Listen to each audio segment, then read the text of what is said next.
Il y a un certain nombre d'entreprises qui le font, effectivement. Ça, c'est une solution. On voit qu'il y a pas mal de retard sur beaucoup de choses. La question qu'on se pose maintenant, c'est si jamais, effectivement, il y a une décision de confinement qui doit être prise dans les jours qui viennent, est-ce que ça va impacter aussi tous les événements qui se profilent, et notamment les fêtes de Pâques, évidemment. Nous sommes à une semaine de cette fête religieuse très importante, bien sûr, pour beaucoup de Français. On en parle avec Mathieu Rouget, qui est avec nous. Merci d'être avec nous, évêque du diocèse de Nanterre. Est-ce que vous êtes inquiet pour les fêtes de Pâques cette année ?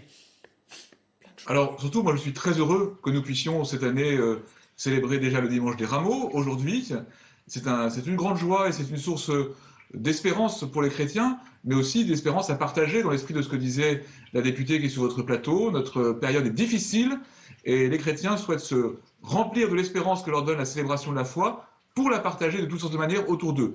Alors, il me semble que maintenant, nous avons bien intégré que la liberté de culte ne s'opposait pas aux précautions sanitaires. C'est une liberté fondamentale, elle a été réaffirmée plusieurs fois par le Conseil d'État.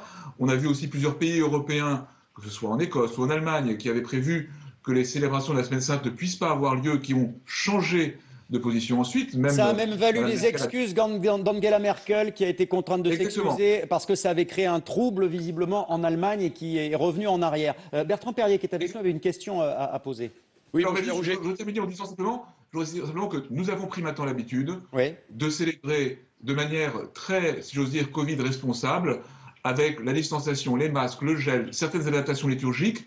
Vraiment, nous sommes en mesure de pouvoir garantir à la fois la possibilité de célébrer la foi et une grande responsabilité sanitaire parce que nous voulons être partie prenante de l'effort de culte. Et oui, il y a des mesures sanitaires, y compris dans les lieux de culte. Oui, juste une question sur la cérémonie des rameaux qui est tout à fait particulière parce que parfois, dans la cérémonie des rameaux, pour célébrer ce qu'elle représente, c'est-à-dire l'arrivée de Jésus-Christ à Jérusalem, il y avait des processions à l'extérieur des lieux de culte.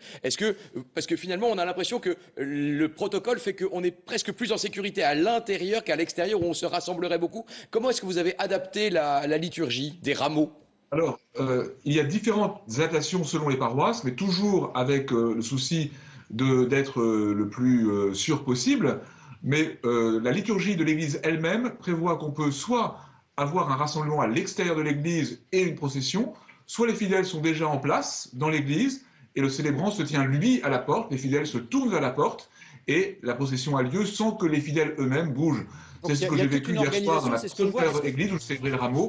Donc vous voyez, il y a des moyens de s'adapter pour être à la fois heureux de célébrer la foi dans des conditions sanitaires tout à fait responsables. Et on comprend que vous faites aussi un travail de pédagogie auprès des fidèles, donc c'est important. C'est vrai qu'après, beaucoup de gens se posent aussi la question, si on peut être tous ensemble dans une église, pourquoi ne pas l'être également dans un cinéma ou dans un théâtre? Mais là, ça ne fait pas partie évidemment de la liberté de culte, mais du divertissement, donc ça ne rentre pas dans la même catégorie. Pensez-vous que la police doit être plus ferme pour faire respecter les mesures sanitaires? C'est la question qu'on vous a posée. Voici votre réponse. Eh bien, c'est un oui à 70%. Le bâton chez les Français qui nous regardent ce matin. Restez avec nous dans une poignée de secondes. Les vaccins, ils arrivent la semaine prochaine. On nous le promet. Ça fait longtemps qu'on nous le promet. Doit-on y croire? Et on s'intéresse à nos montres et nos horloges. Car oui, on a changé d'heure cette nuit. Mais à quoi ça sert? Puis après, je ne sais pas comment au niveau européen on va arriver à se mettre d'accord. Ça c'est sûr. Va-t-on réussir à se mettre d'accord? C'est à l'Europe de décider maintenant. À tout de suite sur LCI. Votre programme avec Citia Immobilier.